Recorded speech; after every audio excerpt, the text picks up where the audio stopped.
Baik, Alhamdulillah ada kembali bersama kami di Rampai Pagi dan seperti yang dijanjikan sekarang kita bersama dalam segmen Asterawani. Itu kali ini membawakan melahirkan jiwa sastra bersama dengan seorang narasumber kita pada pagi ini, Mahira. Ya, bersama dengan kita pada pagi ini bersama dengan Yang Mulia Tuan Muhammad Hajib Sarhan bin Awang Muhammad Harkani, merupakan ahli jawatan kuasa Asterawani. Assalamualaikum Tuan. Waalaikumsalam warahmatullahi wabarakatuh. Ya, Alhamdulillah. Apa khabar pada pagi ini, sihat? Alhamdulillah sihat. Alhamdulillah. Jadi itu yang kita mengharapkan. Satu segmen Asterawani yang akan kita bincangkan mengenai dengan melahirkan jiwa sastra. Jadi untuk tanpa melengahkan masa lagi kita akan terus saja bersama dengan Yang Mulia Tuan Muhammad Hajib Sarhan. Mungkin dapat bercerita mengenai dengan apakah yang dimaksudkan dengan jiwa sastra ni, Tuan. Silakan. Baik, terima kasih Mahira dan juga Tuan Daud ya. Bismillahirrahmanirrahim. Assalamualaikum warahmatullahi wabarakatuh dan selamat pagi kepada seluruh warga Brunei Darussalam. Dan Alhamdulillah, terima kasih terlebih dahulu kepada pihak Rampai Pagi kerana telah memberikan ruang dan peluang pada hari ini lagi untuk segmen wawancara bersama Asterawani. Jadi saya sendiri, Muhammad Hajib Sarhan, insyaAllah akan mengongsikan apa yang dikatakan sebagai melahirkan jiwa sastra ini.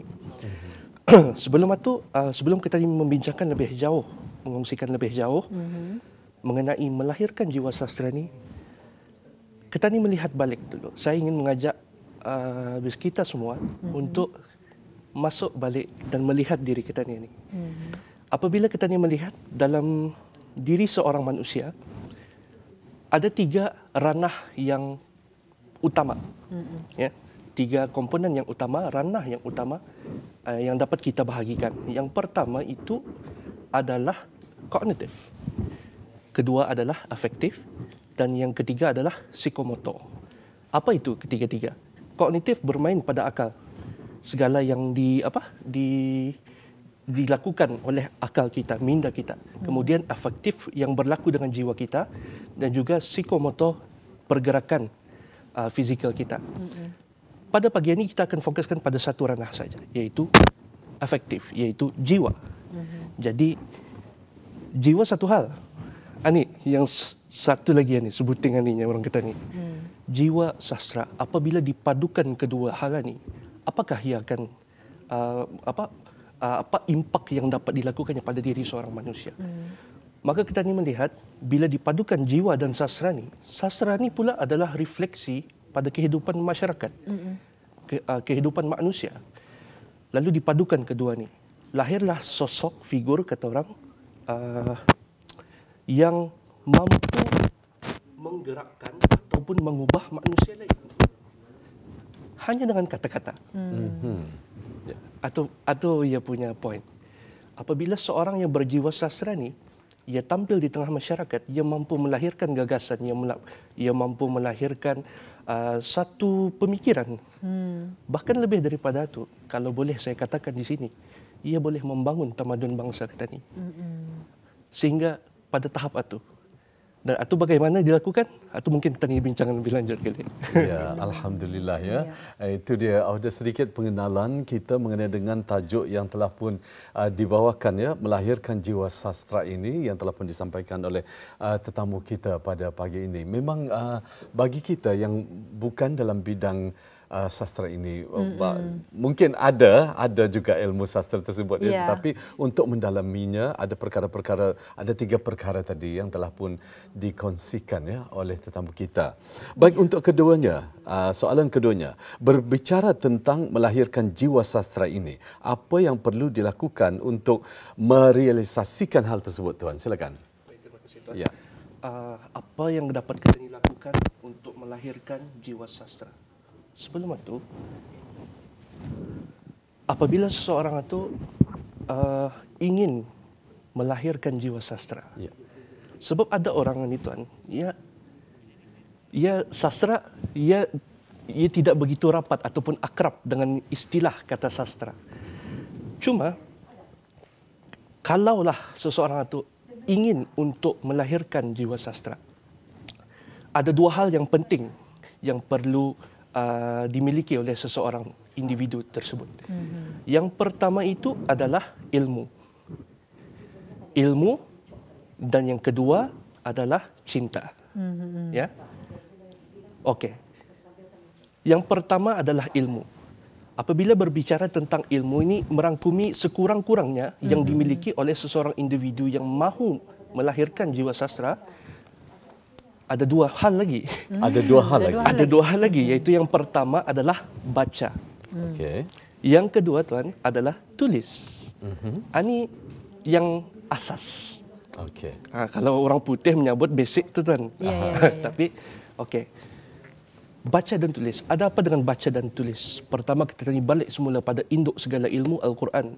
Bismillahirrahmanirrahim. Iqra bismi rabbikal ladzi khalaq. Bacalah dengan nama Tuhanmu yang menciptakan.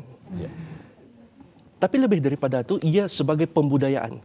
Kebetulan tuan, bulan ini adalah sambutan bulan bahasa. Betul sekali. Jadi kita ni cuba memperkasakan, terutama pihak Dewan Bahasa dan Pustaka Brunei sangat bertungkus lumbus ni sebenarnya untuk menaikkan pembudayaan membaca. Kemudian kita ni pergi yang kedua, menulis.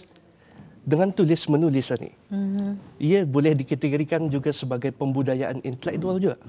Selain kita membaca, kita juga menulis. Nah, ini yang masih kita ni persoalkan tentang budaya membaca dan budaya menulis. Nah, untuk orang yang berjiwa sastra, dua hal ini mesti ada, wajib. Ia bagaikannya orang, kalau orang bersastra berbicara, ia bagaikan dua sayap. Kalau hendak terbang tinggi itu, kena ada dua sayap. Tapi kalau ada satu sudah cukup baik daripada tidak ada sama sekali. Cuma tiada keseimbangan. Cuma tidak ada keseimbangan. Nah, peranan sastra ada keterkaitan dengan keseimbangan. Itu saya akan dia sampaikan di hujung nanti. Kemudian yang kedua adalah cinta. Selain ilmu, kita perlukan cinta. Orang yang berjiwa sastra, ia bergerak dengan cinta. Kerana sastra ni ia tidak bergerak atas dasar kebencian ataupun toksik ataupun sekian macamlah yang di luar sana yang negatif atau yang kita ni. Tetapi ia bergerak dengan penuh kecintaan, ia bergerak dengan penuh semangat terhadap apa? Mungkin ada yang mempersoalkan cinta. Okey, cinta terhadap apa? Bukan seorang wanita saja. Walaupun atus memang hakikat sebahagian daripadanya tuan. Betul. Tapi ada tiga hal. Cinta kepada kebaikan, cinta kepada kebenaran dan juga cinta kepada keindahan. Tiga hal inilah yang perlu ada pada orang yang berjiwa sastra untuk disampaikan, disalurkan kepada masyarakat. Dan itu disampaikan dalam dua cara, iaitu dengan cara kreatif ataupun secara akademik. Ya, saya rasa itu menjawab sedikit. Baik. Alhamdulillah. Jadi itu berkenaan dengan bagaimana ya kita berbicara tentang melahirkan jiwa sastra. Jadi itu yang telah pun disampaikan tadi. Ada dua hal tadi, baca dan juga tulis. Dalam baca pula ada tiga pecahan ya bagi untuk mencantikkan, mengindahkan lagi sastra tersebut, iaitu kebaikan, kecantikan dan keindahan. Semuanya menjurus kepada keindahan walaupun pada dasarnya lebih ke orang dipandang, tetapi sebetulnya harus ada jiwanya. Betul. Ada rohnya. Jadi itu yang ingin disampaikan. Kalau kita ini dah mencintai sastra, kita tidak akan dapat orang merasakan apa itu sastra sebetulnya. Betul. Mencintai bahasa tersebut, Mahirah. Ya, jadi ada beberapa pecahan sebentar tadi. Dan nanti akan dikongsikan pula tulis. Ya, apakah untuk mendalami baca dan tulis tersebut dalam sastra. Betul sekali. Ya, alhamdulillah. Jadi bagi kita yang masih lagi bersama kami, pastinya kita menyaksikan dalam segmen Astrawani iaitu melahirkan jiwa sastra, dan bersama dengan kita ialah Yang Mulia Tuan Muhammad Hajib Sarahan. Masih lagi bersama dengan beliau untuk kita untuk kita mengetahui lebih lanjut lagi mengenai dengan melahirkan jiwa sastra ini. Alhamdulillah ya. Alhamdulillah. Dan juga nanti akan kita ketahui selanjutnya status apa tu? Kuo. Kuo. Jadi kita akan cuba untuk bertanyakan Itulah. kepada yang Mulia Tuan Muhammad Hajib Sahab apa yang dimaksudkan dengan status kuo terkini. Jadi kalau kita melihat sastra ini seakan-akan disisihkan ya daripada masyarakat, dan mungkin apakah isu ini kita ni benar-benar ataupun mitos semata-mata. Itu yang jadi persoalan, dan adakah ianya terkait dengan slogan melahirkan jiwa sastra itu sendiri. Jadi mungkin daripada Tuan Muhammad Hajib Sarhan mungkin dapat menjawab soalan tersebut. Baik, terima kasih Mahira. Sekali lagi kita cuba kembalikan tajuk perbincangan kita kepada 3 hal yang utama tersebut. Iaitu pertama tadi disebutkan adalah kebaikan, kebenaran dan juga keindahan. 3 hal yang menjadi fokus kita pada pagi ini untuk melahirkan jiwa sastra itu. Kenapa 3 hal ini penting dulu? Sebelum saya menjawab persoalan yang dilontarkan baru tadi. Seorang yang berjiwa sastra, ia ibarat seorang ajan kepada kebaikan, kebenaran dan keindahan. Jadi apa yang disampaikan oleh seorang sastrawan misalnya, dari segi kebaikan, dari segi karya sastra yang dihasilkan, itu perlu mengandungi 3 hal tersebut. Nah, kenapa ia sangat krusial? Di luar sana, kita ni tahu manusia ni ia 1001 masalahnya. Ada saja masalahnya. Betul. Apa yang cuba dilakukan oleh orang yang berjiwa sastra ini, ia cuba menetralisasikan kembali kehidupan manusia. Kalau menyeimbangkan semula, kata orang. Jadi tentang benar atau tidaknya statement yang mengatakan kedudukan sastra dikatakan kedudukan sastra di luar sana seolah-olah seperti dipinggirkan. Betul. Atau kadang ada juga yang mengatakan seperti dianaktirikannya, katanya. Saya bukan ingin membicarakan tentang benar atau tidaknya sebenarnya. Tapi kita fikirkan sendiri. Secara langsung atau tidak langsung, Tuan, sastra itu hadir bersama kita sebenarnya. Dalam kehidupan kita, baik secara sedar ataupun tidak sedar. Ia hampir dengan kita. Misal kata, lagu yang kita dengar di corong-corong radio misalnya. Atau kata-kata bila kita ni scroll Instagram, tani lihat kata-katanya orang misalnya quotes, kata orang, kata-kata hikmah, kata-kata mutiara, kata-kata motivasi, atau sebahagian daripada kelompok kecil daripada sastra. Mengapa? Hal-hal tersebut ia mengisi kekosongan jiwa ataupun kekosongan hidup manusia. Nah, kalau kita ni melihat lagi tentang soal ia disisihkan atau indah, bagi saya kita tidak terlalu jauh sebenarnya. Tidak terlalu jauh daripada sastra. Cuma ini soal persepsi, pandangan, cara pandang kita terhadap sastra. Stigma yang tumbuh di tengah masyarakat. Apanya? Ya, sastra tu sastra ni tempat orang-orang yang sekian-sekian, ya. Tapi mohon maaf saya katakan tidak.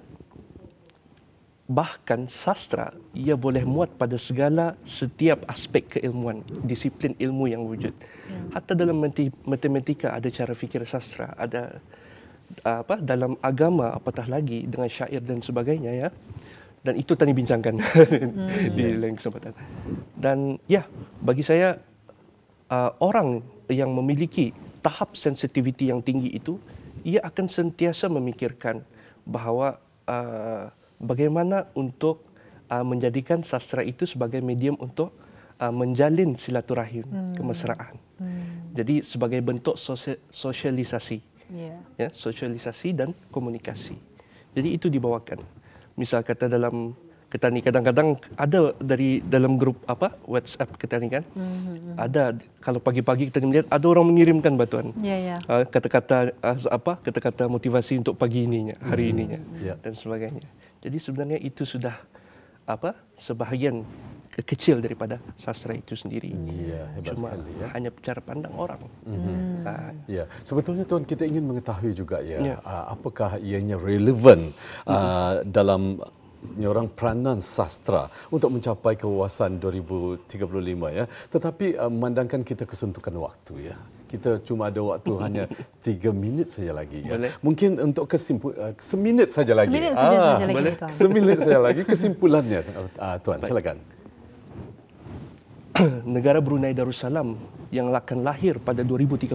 Ya. Bukan yang 2020 ataupun 2020-2022. Ya. Perlu ada memiliki sekurang-kurangnya beberapa orang untuk yang berjiwa sastra. Jadi kenapa? Orang yang berjiwa sastra yang mampu menggerakkan dan menjana semangat dan kemajuan bangsa kita ini sendiri melalui kata-kata mereka, dengan melalui karya mereka, dan itu diabadikan. Saya ingin simpulkan dengan mudah. Kerja orang sastra itu mengabadikan setiap momen dari sekecil-kecil hal sehingga sebesar-besarnya. Betul. Itulah yang cuba dilakukan oleh golongan sastrawan sebenarnya. Dan itu juga yang cuba dilakukan selama lebih daripada beberapa dekad oleh Badan Persatuan Astrawani sebagai organisasi salah satu organisasi tertua di Brunei Darussalam. Saya rasa itu yang dapat saya simpulkan balik pada Ya, alhamdulillah. Demikian tadi kita bersama dalam segmen Astrawani iaitu melahirkan jiwa sastra walau apapun banyak lagi sebetulnya yang ingin kita kupas dan ingin kita ketahui dan ingin kita mendapatkan pencerahannya daripada tetamu kita tadi, tetapi insya-Allah mudah-mudahan di lain kesempatan kita akan bersama dengan beliau ya, insya-Allah. Insya-Allah. Jadi Rompai Pagi ingin mengucapkan jutaan terima kasih kepada Yang Mulia Tuan Muhammad Hajib Sarhan bin Awang Muhammad Harkani, merupakan ahli jawatan kuasa Astrawani dengan perkongsian ilmu tadi ya. Terima kasih Tuan sekali lagi. Sekali lagi. Assalamualaikum. Waalaikumsalam.